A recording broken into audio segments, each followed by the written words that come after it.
Ravings from the grave and salutations, everyone. Dr. Redfield here this week, and I'm going to share with you all the last time I was able to hang out with and interview a couple of real cinematic slashers. So don your mask and grab some popcorn, because this'll be a scream, baby. Jason makes me scream. That's weird, and I like it.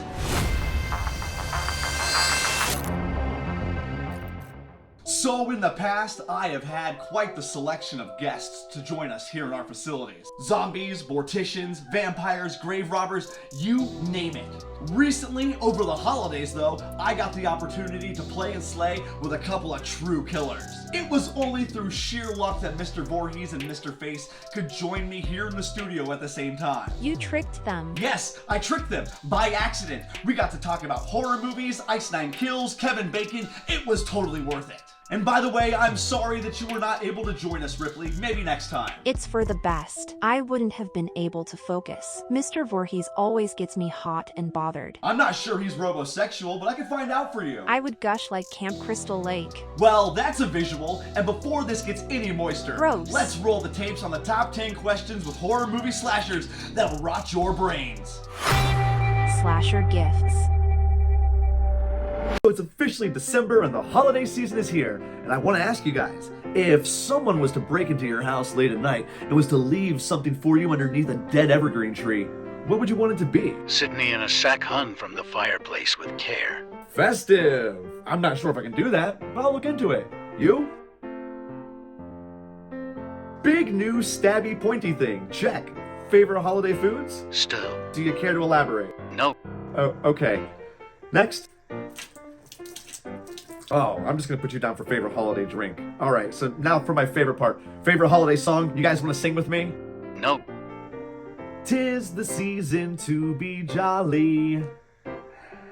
La la la la la la la la la. Deck the halls with boughs of holly. Fa la. Yeah, I'm gonna take that as a win. Yes, suck it, Ghostface. What? Evil head. I'm gonna think that it's safe to assume that both of you know what the Evil Dead series, franchise, movies, and TV show is, right? Good. Alright, so what is your favorite? That's very cool, man. And you? Evil head. You mean Evil Dead. Groovy. No, I mean evil head. That sounds like a porno. It is, and we're gonna watch it right now. A few awkward moments later. Yeah, I'm going to agree with him. From now on, we have to stop watching porn together. Guys, it gets so awkward so quick. She actually said she'd swallow your soul and more. Female slashers. Horror movies consist of a stream of male serial killers and slashers. And that's why I want to pose the question, who is your favorite female horror movie slasher? That's easy. Nancy Loomis. I see what you did there. That's a solid choice. I'm going to go with Carrie White. You got any others? Annie Wilkes from Misery. Samara from The Ring. Bassani from Audition. Tiffany, Bride of Chucky. Mary Shaw, Dead Silence. Yeah, no, that's a pretty good start, but why do I feel like we're missing one? Like a major one? Like there's a female serial killer that we're just skipping over. I agreed. Do you have any suggestions? Come on, big guy, what was that? Use your words. I didn't catch that. Oh, I couldn't understand you. You're just Chia. Come on, chameleon. I have no idea what the fuck you say, man. No one but his mommy does. We really should not be messing with that guy, right? It's funnier this way. Final girls. In horror movies, there always seems to be one female protagonist who survives into the last reel. They call these girls the final girls. Think Laurie Strode from Halloween. Can you guys name any others? Nancy Thompson, Nightmare on Elm Street. Sarah Connor, Terminator. Julie James, I Know What You Did Last Summer. Tina Shepard, Friday the 13th Part 7, The Psychic. Kirsty Cotton, Hellraiser. Sydney Prescott, Scream. What the duck? I thought you weren't going to say her name. I never said that. She belongs on this list. I don't agree. She is a horrible final girl. And for the record, why would you mention the psychic from his 7th movie and not the counselor from his 1st? She wasn't that great of a final girl. Old Swamp Boy did away with his mommy's killer at the end of the 2nd movie. Sydney Prescott is still running around and kicking your ass. Don't laugh at me, mama's boy. Horror trivia. All right, folks, it is horror movie trivia time. I'm gonna name a couple of different horror movies, and you guys are gonna tell me what they have in common. Are you ready? Let's begin. Carrie, Beetlejuice, American Psycho, and The Evil Dead. What do they have in common? Do all the movies have chainsaws? No, that's a good guess though. Next. All the movies have music by Huey Lewis and the News. No, that's not what I'm looking for. Any other guesses?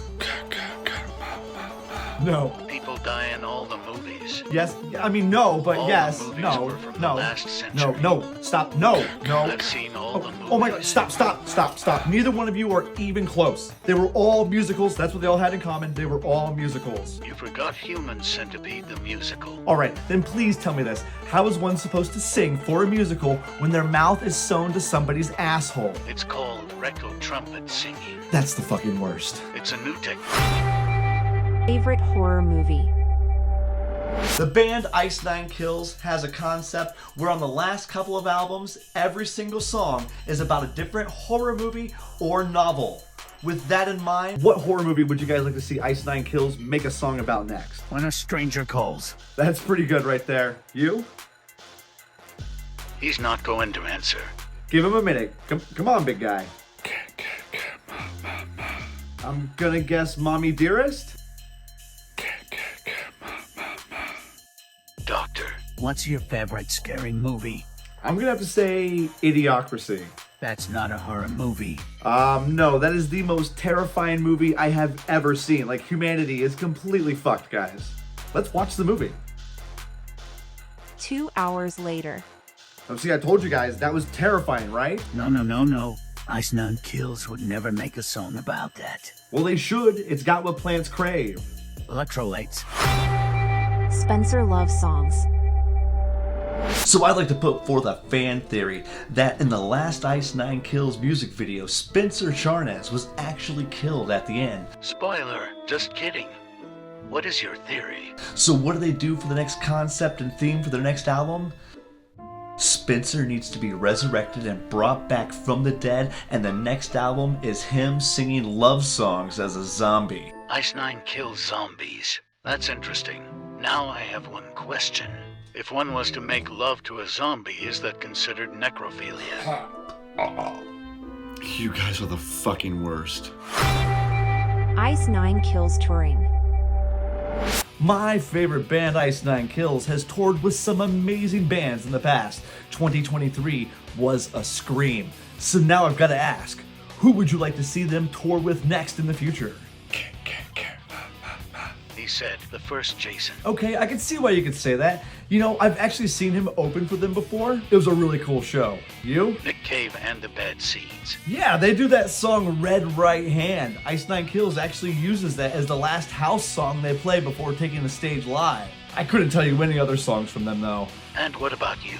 Me? I personally think it would be epic to see them tour with Pink. Pink? Yes, Pink. Pink, really? Call it the Ink and Pink Tour. How about Dirty and Pink with one in the Stink Tour? Don't ruin that for me. That sounds naughty. That could have been way worse. Worst horror movie. As we know, Ice Nine Kills, all their songs are about different horror movies. So now I've got to ask, what horror movie should they never sing about? I don't know. Shouldn't they sing about them all? Yeah, I guess, but I'll tell you this. I will be quite alright if they never sing a song about Human Centipede. Come on. The movie's not that bad. It's simple and scary storytelling. Simple? That's what you call that? That was 90 minutes of asses being sewn together by mouths. Oh well. And they made 3 movies about it. Trust me, 1 trailer was enough. They also made a musical about it. For some reason, that really pisses me off. 6 Degrees of Kevin Bacon. So, 6 degrees of separation is a concept that says that all of humanity, each and every individual person, is only separated by 6 other individual people.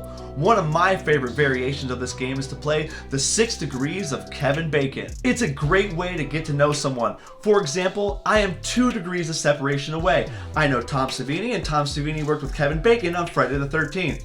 Now, what about you guys?